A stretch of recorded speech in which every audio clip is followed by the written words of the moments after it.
Yo, comme tu l'as vu hier, j'étais pas censé bosser. Je me suis malgré tout retrouvé à mon bureau. Bon, j'avais des rendez-vous, donc ça excuse un peu. Mais en fait, c'est à cause, ou du moins c'est grâce à deux raisons. La première raison, c'est que bon, effectivement, j'avais des rendez-vous, donc j'étais censé y aller. Donc c'est juste que j'aurais pu éviter d'y aller aussitôt. La deuxième raison, c'est une règle. Alors, je viens de trouver les mots. Hein. C'est quelque chose que j'appliquais, mais je m'étais pas encore arrêté sur la formulation de la règle. Cette règle, c'est sors de chez toi, Mathieu. Ou du moins Mathieu, sors de chez toi. Pendant plusieurs années, je me suis habitué à rester chez moi et à m'ennuyer chez moi. Et je me disais, je me repose. Sauf que je me reposais pas. Je passais à côté de ma journée. En fin de journée, je me disais, ouais, mais Mathieu, tu aurais pu. Tu avais l'énergie, tu avais le temps, tu aurais pu le faire et tu l'as pas fait. Ces questions commencent, ou du moins ces réflexions arrivent vers 16h, 17h. La journée touche à sa fin. Le soleil se couche. Je prends l'exemple du vlog. Tu as pu faire des transitions, etc. C'est vers 15h, 16h, 17h, je commence à me dire ça. Et plus je me dis ça, plus je me dis, ouais, mais j'ai plus le temps.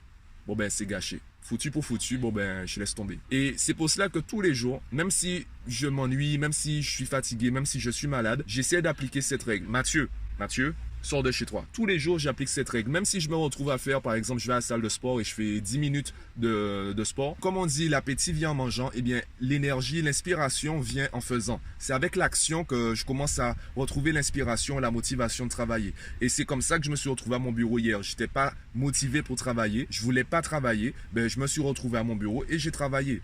Et je pense que là, c'est avec ce genre de petites habitudes que j'arrive à atteindre plus rapidement mes objectifs. C'est d'ailleurs ce que je dis aux parents et aux enfants. Ce sont des petites habitudes qui font de gros changements. N'essaie pas par exemple, de faire 3 heures de sport tous les jours, surtout si à la base tu faisais rien. Commence peut-être par 30 minutes. Et de 30 minutes en 30 minutes, tu vas arriver à 1 heure, puis 2 heures, etc. Et tu auras de meilleurs résultats que si tu te forces dès la première semaine et que tu abandonnes au bout de la 3e semaine.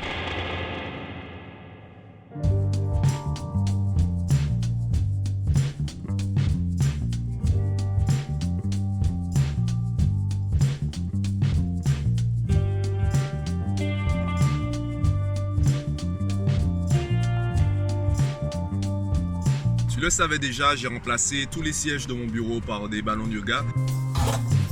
Sauf qu'il m'en manquait un.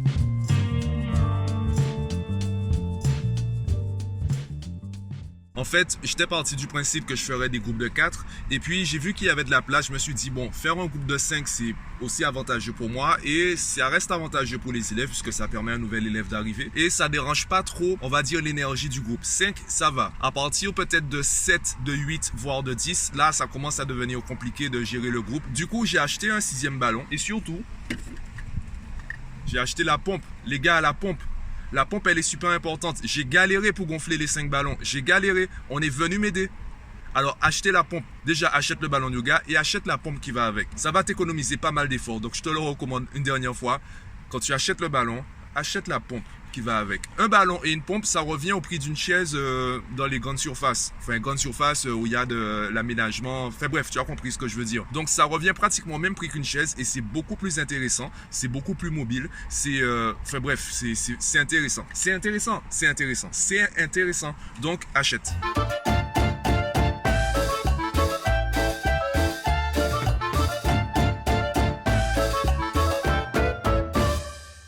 Au moins ça c'est fait.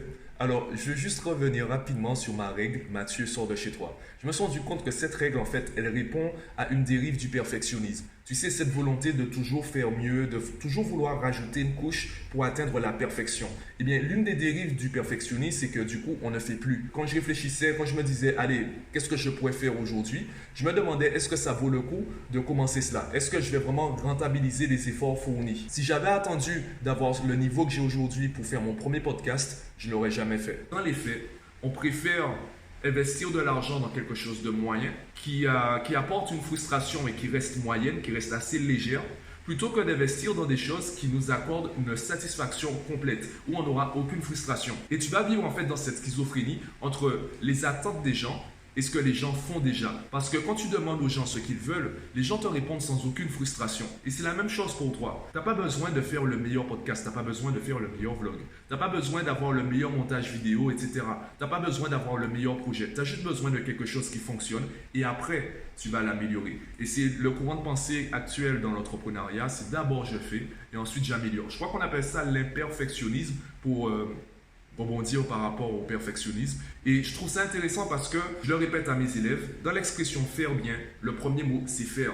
Donc tu dois d'abord être dans l'action avant de réfléchir au bien. Et c'est un peu ce qu'on dit, l'ennemi du bien c'est le mieux. Si tu es tout le temps concentré sur le mieux, tu vas jamais en fait commencer. Tu voudras toujours te dire, bon, je peux mieux faire avant de me lancer. Je peux toujours rajouter une couche. Tu as d'abord besoin de quelque chose qui fonctionne. Tu vas d'abord chercher quelque chose qui va t'apporter des premiers clients. Tu as juste besoin de gagner assez d'argent pour passer au niveau supérieur. Il y a un truc génial aujourd'hui, c'est que tout le monde s'en fout.